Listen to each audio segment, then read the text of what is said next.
For 48 years, the Bismarck lay hidden in the abyssal plain, a ghost wrapped in silence and mystery. Then, in 1989, Dr. Robert Ballard's team located the wreck at 4,790 meters, roughly 300 nautical miles west of Brest. The cameras descended through the darkness, revealing the colossal hull sitting upright, surprisingly intact from the keel up to the armor belt. But instead of providing simple answers, the mangled steel and torn hull plates presented a new forensic puzzle. The scars of battle told a complex story of immense external force and potential internal destruction, evidence that would lead back, not to the last shells, but to the critical damage that came before dawn. It begins with the blow that removed Bismarck's freedom to maneuver. The Bismarck's fate was sealed not by the battleships, but by a single torpedo strike on the evening of May 26th. After the destruction of the hood, the Bismarck had been the hunter, but a damaged fuel tank from an earlier encounter turned it into the hunted, forcing a desperate run for the French coast. The Royal Navy knew it had to stop the ship before it reached the protective umbrella of the Luftwaffe. At 2:50 in the afternoon, the British aircraft carrier Ark Royal launched a first swordfish sortie in poor visibility that mistakenly attacked the shadowing cruiser HMS Sheffield. A second strike group lifted at 7:10 in the evening, this time armed with torpedoes fitted with contact pistols. At 8:47 in the evening, in heavy seas and fading light, the swordfish biplanes began their attack run. These slow, fabric-covered aircraft represented a seemingly unlikely threat against a state-of-the-art battleship bristling with anti-aircraft guns, yet they closed to launch. One torpedo, against all odds, found its mark on the stern. It did not cause a catastrophic explosion, but inflicted a more subtle, terminal injury. The impact jammed the Bismarck's rudders hard to port, locking them at a 12-degree angle. This mechanical failure transformed the 50,000-ton warship instantly.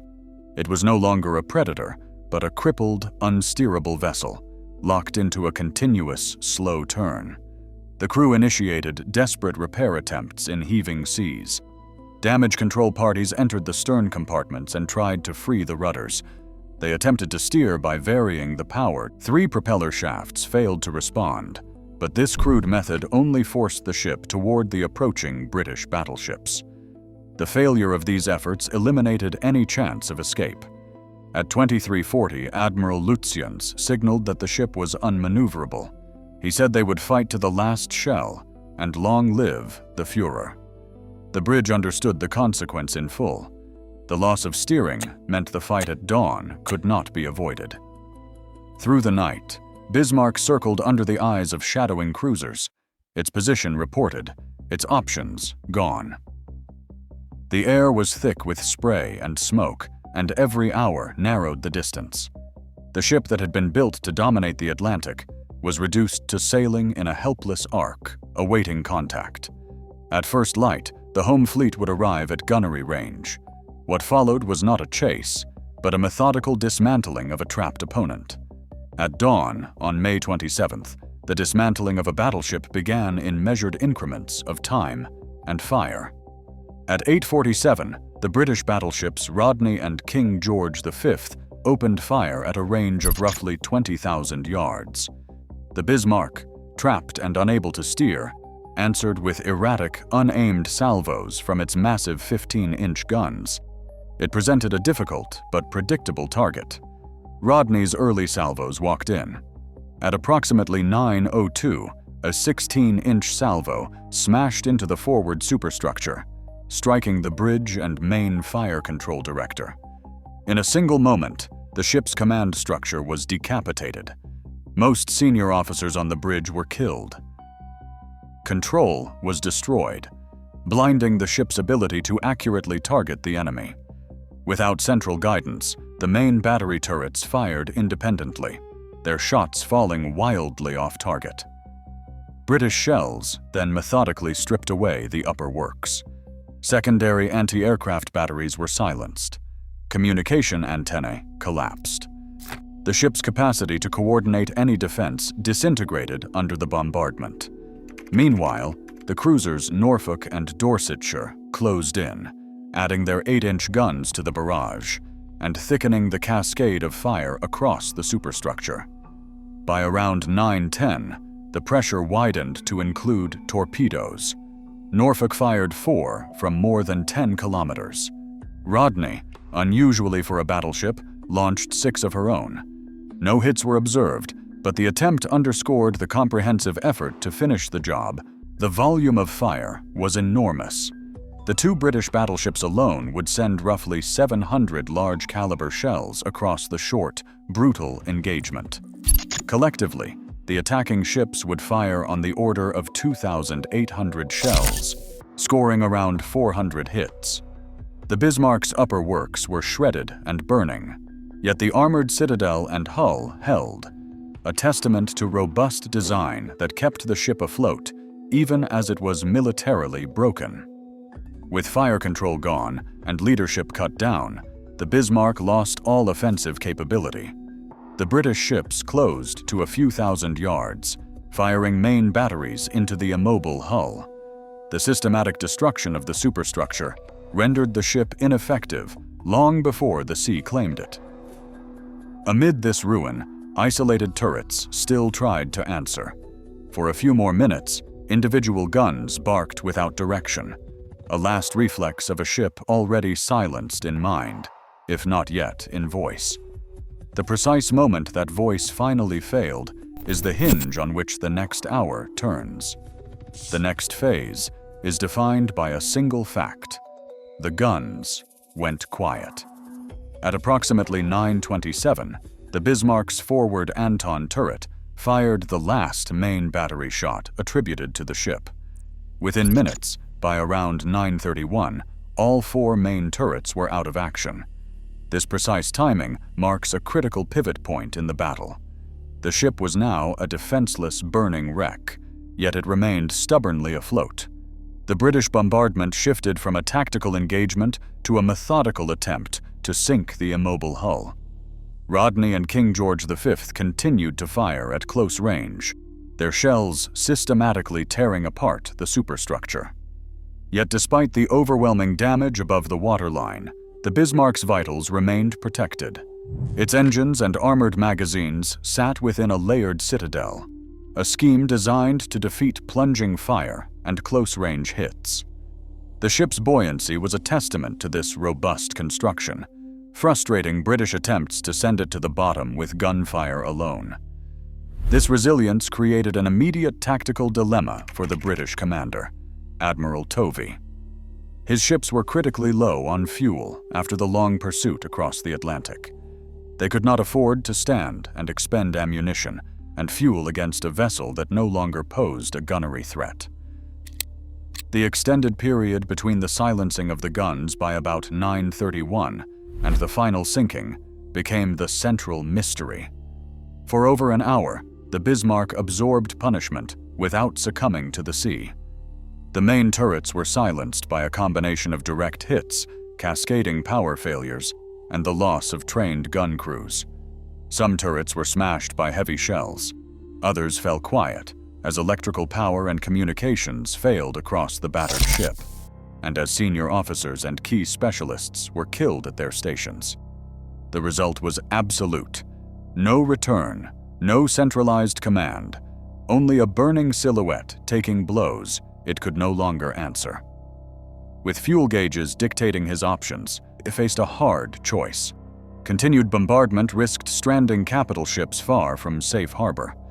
He withdrew the battleships to preserve fuel and combat strength, a decision that shifted the task of delivering the final blow to other units still on station.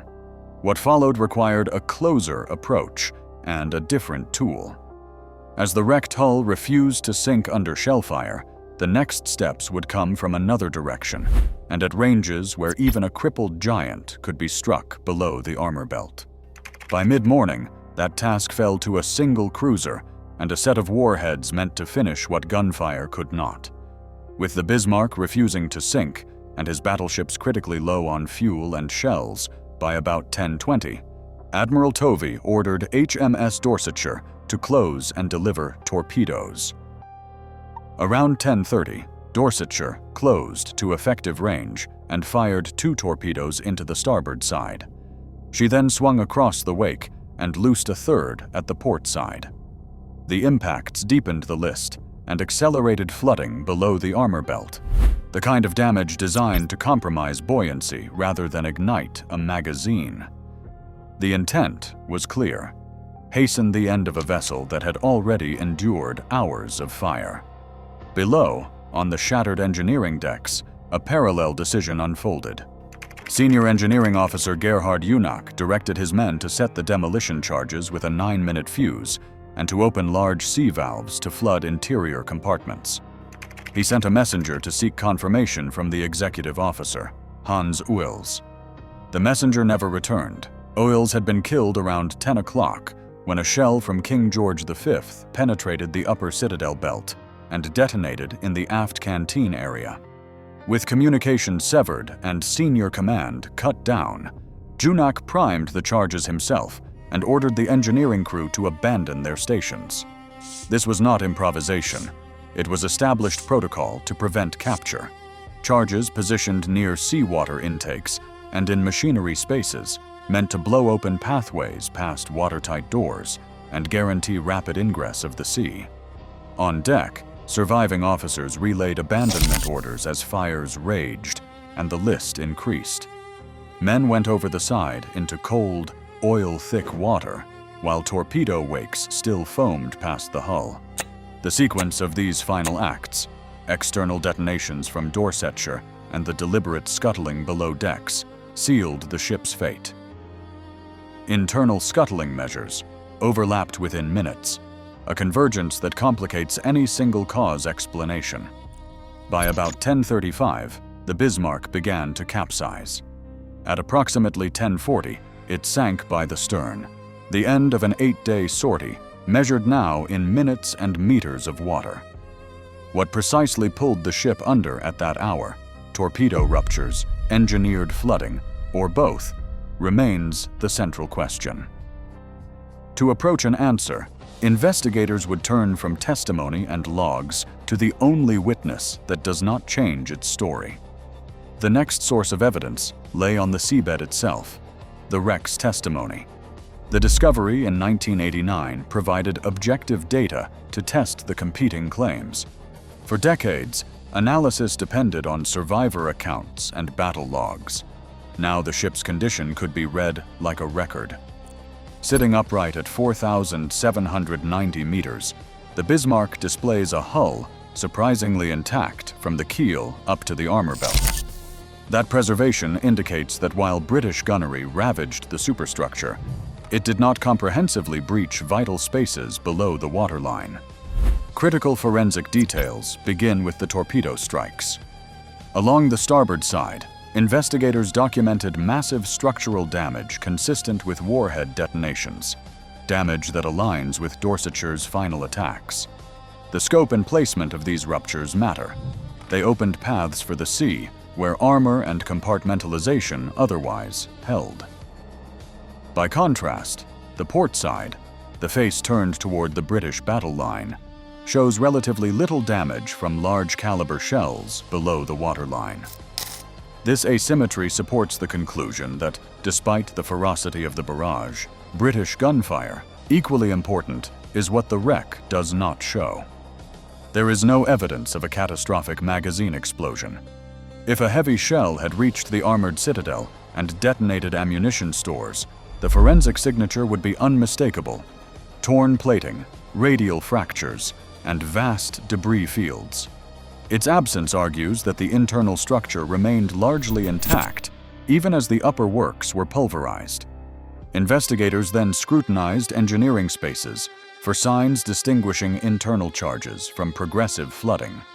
They looked for metal bent outward, localized spalling, and fracture patterns indicative of blasts venting to sea, as opposed to buckling from pressure or tearing from impact. This approach speaks to the core question: were the final pathways for the sea forced open from within, Or did external damage alone doom the ship? The overall pattern is consistent. The Bismarck was methodically destroyed from the top down. The superstructure is shredded. The armored box stands. The starboard hull bears torpedo trauma, and the port underwater belt shows limited shell penetration. Taken together, the wreck's condition challenges the idea that British gunfire alone inevitably would have sunk the ship in that hour.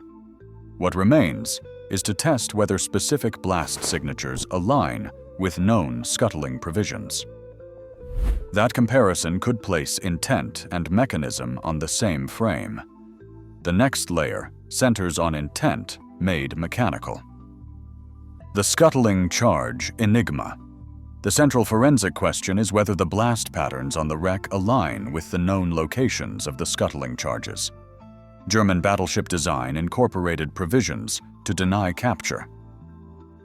Engineers placed demolition charges near key seawater intakes and within the engine rooms. Detonating these would blow open paths to the sea, bypassing the network of watertight doors and ensuring rapid, uncontrollable flooding. It was a calculated measure for a ship that could not be allowed to fall intact into enemy hands. Expeditions have searched for the telltale marks of internal detonations. Investigators look for outward curling of plates, petalled fractures, and localized spalling, signatures of a force that originated within the hull and pushed outward. Some researchers point to damage in the stern as potential evidence of such an event, arguing the deformation suggests a powerful internal blast that compromised integrity. Opposing analysts offer caution. As the hull descended, trapped airspaces could have imploded under pressure, producing complex failures that muddy the record. External forces also crowd the timeline. Dorsetshire's torpedoes delivered heavy, localized shock on the starboard side, generating blast patterns that can overlap with those of internal charges. The wreckage does not present a single, uncontested signature. The evidence remains ambiguous and supports multiple readings of the same scars. The human record, however, is consistent. Survivor testimony confirms that after the main guns fell silent, First Officer Hans Oehls ordered scuttling measures. He directed damage control to cease, watertight doors to be opened, and the engine room personnel to prepare the charges. In the machinery spaces, Senior Engineer Gerhard Junak set a 9-minute fuse. The engine room intercom had failed, so he sent a messenger to locate Oehls and confirm detonation. The messenger never returned. Junak primed the charges and ordered his men to abandon their stations. These accounts give motive, means, and a sequence of actions that intersect with the physical record. The likely positions of charges, near seawater intakes and in engineering spaces, correspond to areas where accelerated flooding would have been decisive, even without a magazine event. Combined with the asymmetry of torpedo damage and the absence of citadel breaches from gunfire, the pattern supports a scenario in which scuttling accelerated a sinking already made inevitable by tactical defeat. Yet the enigma persists because the steel is not an eyewitness in the human sense. It needs interpretation. What emerges from that reading is not a single cause story, but a layered end. One part battlefield attrition, one part deliberate final act, leading us toward the broader meaning of how the ship was lost. From that record, the conclusion is clear and measured. The sinking of the Bismarck was a process. Tactical defeat, followed by final disposal. British gunfire neutralized the warship as a fighting unit. The crew's actions set the timing and mechanism of the end. Admiral John Tovey wrote that Bismarck put up a most gallant fight against impossible odds, a recognition of the men who stood to their posts. Out of more than 2,200 aboard, only 114 survived. The wreck marks the close of the battleship era. Its loss accelerated the shift toward carriers as the decisive arm. The search for certainty continues, and the unanswered questions endure, sealed in silence on the ocean floor.